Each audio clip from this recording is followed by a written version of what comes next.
మనం అందరం కూడా తెలిసి కానీ తెలియకుండా కానీ కొన్ని లీడర్షిప్ క్వాలిటీస్ బిల్డప్ చేసుకుంటాం. ఇప్పుడే చిరంజీవి గారు చెప్పారు, ఆయన లైఫ్లో ఒక యాంబిషన్, అది ఒక సంకల్పం. ఆ సంకల్పమే నేను నటుడు కావాలి అనే సంకల్పం ఆయన మైండ్లో పడింది. అక్కడి నుంచి ఆయన జీవితంలో ఒక పాజిటివ్ మైండ్ సెట్ డెవలప్ చేసుకున్నాడు. ఎన్ని సవాళ్ళు వచ్చినా ఆయన గోల్ ఈ సెట్, ఆ గోల్ రీచ్ అయ్యే వరకు నిరంతరం పనిచేశాడు.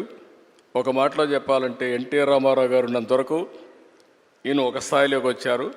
ఎప్పుడైతే సినిమాలో నుంచి ఆయన రాజకీయాల్లోకి వచ్చారో ఈయన అక్కడి నుంచి ఆకాశం ఎత్తి ఎదిగే పరిస్థితికి వచ్చారు. అంటే దానికి కారణం ఏంటంటే ఒక మహానటుడు ఉన్నాడు, అప్పుడే నటుడుగా ఉన్నాడు.